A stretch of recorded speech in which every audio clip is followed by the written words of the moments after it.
আসসালামু আলাইকুম বন্ধুরা।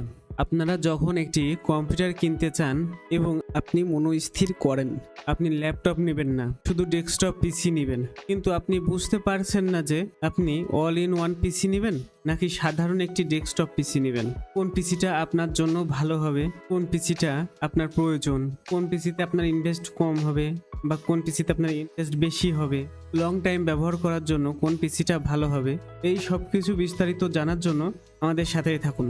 আমি মেহেদি হাসান, আপনারা দেখছেন এফোর্ট টেকনো। চলুন শুরু করা যাক।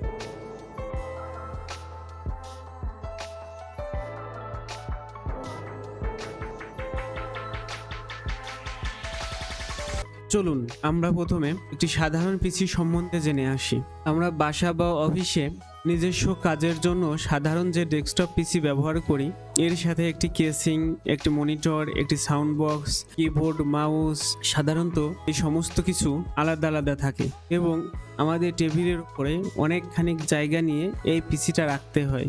এই পিসিতে motherboard, processor, RAM, hard disk, DVD writer, এই সব কিছু ক্যাসিংয়ের ভিতরে একটি প্যাকেজ আকারে থাকে, যেটির সাইজ অনেক বড় হয়। অনেকগুলো কম্পোনেন্ট একসাথে রাখার কারণে এটি অনেক জায়গা নষ্ট করে এবং দেখতে একটু খারাপ দেখা যায়। সাধারণ ডেস্কটপ পিসিগুলো খুব হেভি কাজ করার জন্য তৈরি করা হয়, যেমন ভিডিও এডিটিং, গ্রাফিক্সের কাজ, খুব ভারী গেম খেলা, এই ধরনের কঠিন কাজ করার জন্য আমরা সাধারণ পিসি ক্রয় করে থাকি। সাধারণ ডেস্কটপে অনেক জায়গা থাকার কারণে এর কুলিং সিস্টেম অনেক ভালো করা সম্ভব এবং এর আপগ্রেডেশন অপশন অনেক বেশি থাকে। সাধারণ পিসিতে যে কোনো প্রোডাক্ট আপনার চাহিদা অনুযায়ী আপগ্রেডেশন করতে পারবেন এবং সাধারণ পিসি অনেক দিন ধরে ব্যবহারের জন্য খুবই উপযোগী। তবে সাধারণ পিসিতে বিদ্যুতের খরচটা একটু বেশি, যেখানে ল্যাপটপ অথবা অল ইন ওয়ান পিসিতে 65 থেকে 180 ওয়াট পর্যন্ত অ্যাডাপ্টার ব্যবহার করা হয়। এখানে সাধারণ পিসিতে 200 থেকে 850 ওয়াট পর্যন্ত পাওয়ার সাপ্লাই ব্যবহার করা হয়। কিছু পিসিতে 1000 ওয়াটেরও পাওয়ার সাপ্লাই ব্যবহৃত হয়। অন্যদিকে অল ইন ওয়ান পিসি হলো একটি কম্প্যাক্ট পিসি, যেটি দেখতে খুবই সুন্দর, অল্প জায়গায় রাখা যায় এবং বাড়তি কোনো কেবলের ঝামেলা থাকে না। ওয়্যারলেস কিবোর্ড, মাউস ব্যবহার করলে এতে কোনো কেবল ইউজ করা লাগে না, শুধুমাত্র পাওয়ারের কেবলটা দিলেই হয়ে যায়। আসলে অল ইন ওয়ান পিসিতে শুধু একটা মনিটর থাকে, আর এই মনিটরের পিছনে কম্পিউটারের সব কম্পোনেন্ট অ্যাডজাস্ট করা থাকে। শুধুমাত্র কিবোর্ড, মাউস বাইরে ইউজ করতে হয়। এক্ষেত্রে ওয়্যারলেস কিবোর্ড, মাউস নিলে কেবলের আর কোনো ঝামেলায় থাকে না। অল ইন ওয়ান পিসিতে সাধারণ ডেস্কটপের তুলনায় খুব বেশি হেভি কাজ করা যায় না। সাধারণ পিসির তুলনায় অল ইন ওয়ান পিসি একটু দুর্বল হয়ে থাকে, যেহেতু এটি একটি কম্প্যাক্ট পিসি, যার ফলে এর power supply, motherboard, processor, hard disk, RAM, graphics card, এই সব কিছু খুব অল্প জায়গায় মনিটরের পিছনে অ্যাডজাস্ট করা থাকে।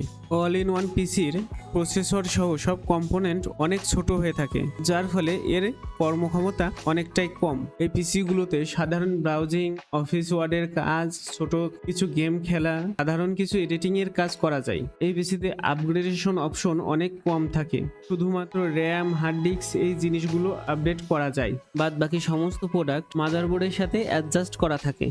এছাড়াও অল ইন ওয়ান পিসির আরেকটা অসুবিধা হলো অল ইন ওয়ান পিসি একটি নির্দিষ্ট ব্র্যান্ডের হয়ে থাকে, যার ফলে যে কোনো কম্পোনেন্ট চেঞ্জ করতে গেলে নির্দিষ্ট কোম্পানির ব্র্যান্ড সার্ভিস সেন্টারে গিয়ে চেঞ্জ করতে হয়। তাছাড়া কোনো প্রকার সার্ভিসের প্রয়োজন হলে পুরো পিসিটা নিয়ে ব্র্যান্ড সার্ভিস সেন্টারে গিয়ে সার্ভিস করাতে হয়। অল ইন ওয়ান পিসির দামটা সাধারণ পিসির তুলনায় একটু বেশি হয়ে থাকে এবং এটি সহজেই এক জায়গা থেকে আরেক জায়গায় যাওয়া যায়। তাহলে আপনার বাজেটের উপর ভিত্তি করে আপনার যদি একটি সুন্দর কম্প্যাক্ট পিসি দরকার হয় এবং খুব বেশি ভারী কাজ করার প্রয়োজন না হয়, তাহলে আপনি একটি অল ইন ওয়ান পিসি নিতেই পারেন।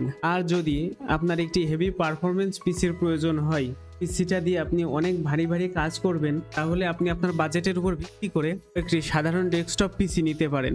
তবে ডেস্কটপ পিসি কিনতে যাওয়ার আগে এর সকল কম্পোনেন্ট সম্বন্ধে একটু ভালোভাবে ধারণা নিয়ে যাবেন, যেহেতু এই প্রোডাক্টগুলো সব আলাদা আলাদা করে কিনে অ্যাসেম্বল করতে হয়। যদি আপনার প্রোডাক্টগুলো সম্বন্ধে ভালো ধারণা থাকে, তাহলে আপনি একটি ভালো পিসি তৈরি করতে পারবেন। ওকে বন্ধুরা, তাহলে আপনার চাহিদা অনুযায়ী আপনার পছন্দের পিসিটা কিনে ফেলুন এবং আমার ভিডিওটা দেখে যদি আপনার সামান্য পরিমাণ উপকার হয়, তাহলে ভিডিওতে একটি লাইক দিয়ে যাবেন এবং চ্যানেলে সাবস্ক্রাইব করে বেল নোটিফিকেশনটা অন করে দিবেন, যাতে নতুন কোনো ভিডিও আসলে সবার প্রথমে আপনি নোটিফিকেশন পান। বিদায় বন্ধুরা, দেখা হবে নতুন কোনো ইনফরমেটিভ ভিডিও নিয়ে।